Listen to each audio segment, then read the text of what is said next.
What is up, everybody? We are back here at King Film Sports for the NBA 2025 playoff predictions. After Tuesday night's playing games 1 through 7 are seeded in each conferences. On Wednesday and Friday, we will officially fill out the bracket with both 8 seeds. But here, I thought I would get into my official playoff analysis and predictions. Going to be going through all of these series here, giving you guys my thoughts and insights, and then predicting which team I think will win and how many games. And we'll be going through the first round till we crown an NBA champion. So let's start it out in the West, where it is much more dramatic here. I'm going to say that the Grizzlies win on Friday night, even though Ja's dealing with that ankle injury. So they will take the 8 seed there.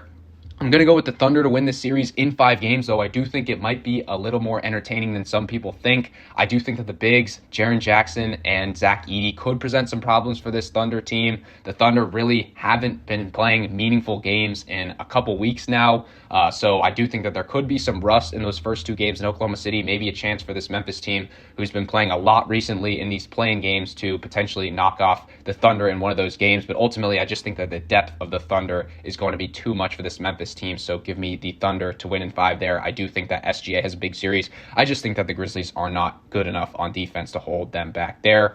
Then we get to a very interesting series here, the 4 versus the 5 Nuggets and Clippers. And obviously, this Clippers team coming on very strong here. The Nuggets kind of the opposite, as they were dropping a lot of games, then fire their head coach Michael Malone. And the Clippers here, I will take them to win this one in 6 games. I do think that James Harden has had a lot of playoff struggles in the past, but he was really cooking in the last week of the regular season. Kawhi Leonard also looking very bouncy. He's very live from the mid-range, and I do think that Ivica Zubac is going to be the X factor in this series for the Clippers. If he is great inside, as he was these past couple of weeks, then I think that presents a huge problem for this Nuggets team. And the Nuggets, we know they've got Nikola Jokic. He's a great performer, but Jamal Murray, yes, he's now healthy with that hamstring injury, but he has been kind of hampered this regular season. Aaron Gordon and Michael Porter Jr., nothing really special out of them.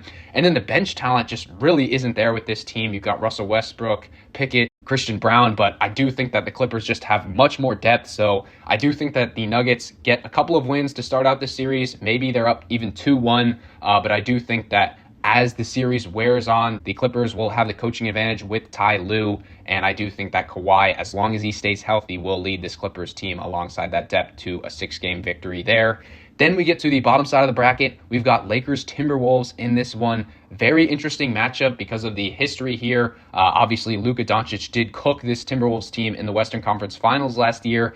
And in this one, I'm going to take the Lakers to win, but in 7 games. I do think that the Timberwolves analytically profile as the better team here. They have the slightly better defense. Los Angeles' defense leaves much to be desired here. We'll see if that can improve in the playoffs. Really, it just comes down to LeBron and Luka Doncic. Maybe you get some outside scoring from Austin Reeves, but can those two carry the load? I do think that they will be able to, and I do just think that Rudy Gobert's defense is going to be a liability here on the perimeter. So I do think that Ant Edwards will have a great series for this Wolves team, and I do think that if they're shooting very well, they can definitely get an upset here, but I will take the Lakers to win, though, in 7 games. I do think this is going to be a very entertaining series there.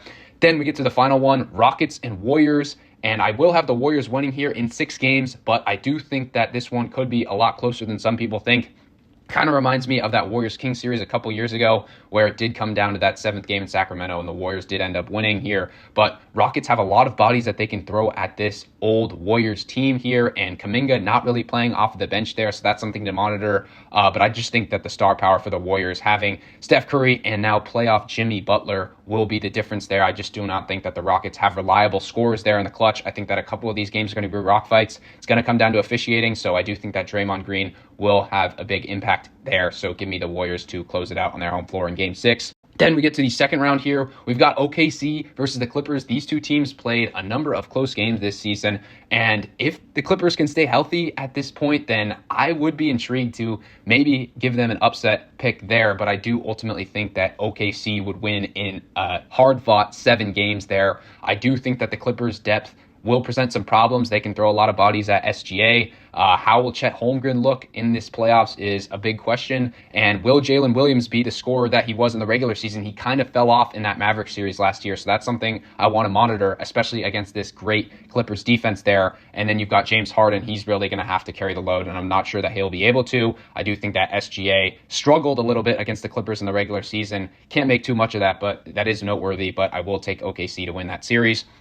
Then we get to the classic Warriors-Lakers in the second round. This series did happen a couple years ago. Lakers won in 6, but these two teams much different at this point. Give me the Warriors to win this one in a great 7-game series here. I do just think that Jimmy Butler adds another dimension to this Warriors team, and they just have more perimeter shooting with Moses Moody, Brandon Podziemski, and I do think that Curry will have another great series here. I just think that the Warriors really want to play small, and the Lakers will play into their hands there as they don't really have a dominant big man in their own right. Luka would have to cook the Warriors for 35 or 40 points, as he did a couple times in the playoffs last year to some other Western Conference teams, but I just ultimately think that the Warriors are slightly better on defense there, so I will take them to win in LA in Game 7. So that brings us to the Western Conference Finals, where I've got the Warriors and the Thunder. The Warriors actually somehow won this regular season series, and I believe all 3 of those games were before they acquired Jimmy Butler. So that's just kind of an oddity there. Still, though, I do think that the Warriors are the better team in this matchup. I do think that it would be a great series,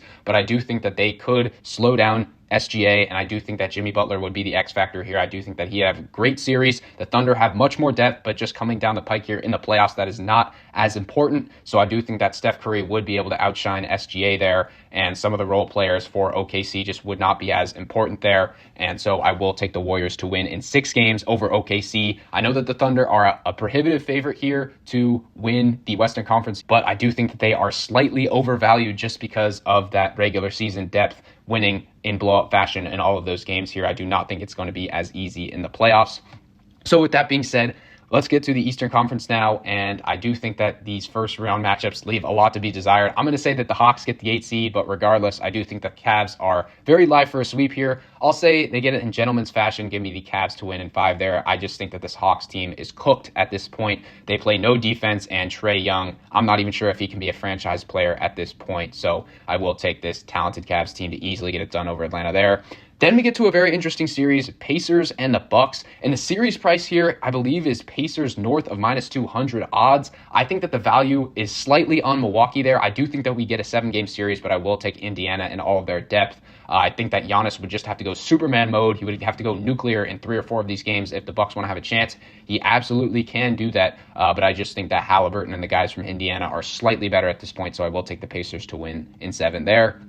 Then we get to the Knicks and the Pistons here. I have seen a lot of people say that this is going to be just an easy rollover series for this Knicks team. I'm not really buying that. Give me the Knicks to win in 6 games, though. This team just really hasn't performed against the top crop of competition. Not that that's necessarily Detroit, but I see a lot of similarities between Detroit and Houston here. Just a rugged team with a lot of hungry young players. Yes, they don't have the experience, but the Knicks don't really have the continuity from this regular season. Jalen Brunson was out a lot of the time, and Karl Anthony Towns notoriously has not been a great playoff performer, so we'll see how they fare there. I do think that this one could potentially go 7. Detroit may be able to squeak out an upset, but I do think that the Knicks win in 6 there. Then we get to the Celtics and the Magic. Not a lot of intrigue here for me. The Magic have done pretty well against the Celtics over the past couple regular seasons, but I don't really buy too much into that. I do think that the Celtics win 5 here. Could be a hard-fought 4, though. I do think that the Magic could grind down a couple of these games, and Jaylen Brown has had some injury concerns over the past couple of weeks there, so we'll see. The Celtics usually in these playoff runs, excluding last year when they just went off 16-2 to win the championship, they do tend to drop a couple of uncharacteristic games, especially on their home floor there, so it wouldn't shock me if the Magic could potentially force a 6 game, but I do think that the Celtics win in 5. Then we get to the second round here. We've got the Cavs and the Pacers. I've been seeing a lot of trendy upset picks for the Pacers to potentially take down the Cavs. I'm not seeing that. Give me this Cavs team to win in 6 over Indiana there. I just think that Donovan Mitchell probably would be the best player in the series, and I do think that the big man play would just overpower this Indiana team. So I will take the Cavs to advance there.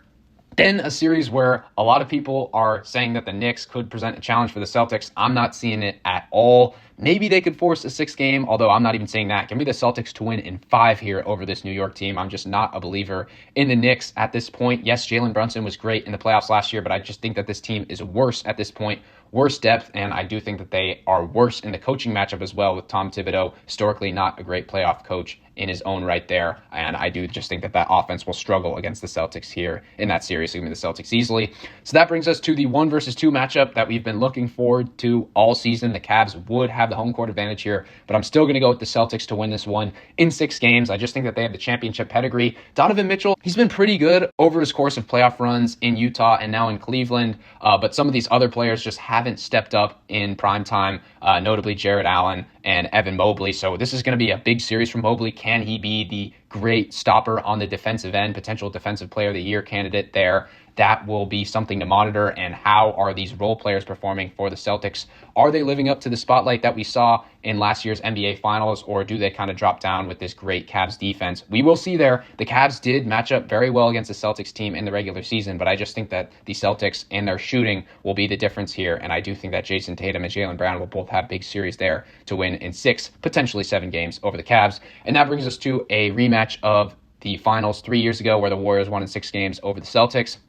In this one, I would go with Boston. Do think it would be a very interesting series here, potentially come down to the 7th game in Boston there, but I do think that the Celtics have the advantage. I just think that they are the younger team and would have more depth at this point. I just think that this Warriors team would be pretty gassed. Jimmy Butler has had a fair share of great moments against this Boston team, and Curry as well, but the 2 regular season matchups between these 2 teams, I think the Celtics probably won by a combined 100 points given before the Butler acquisition, but I do just think that this Boston team, especially their offense, matches up very well against this Warriors defense here. With all of Boston's shooting there, I think that they will be able to get that one done, albeit very close. So with all that being said, let me know what your guys' thoughts are on my predictions.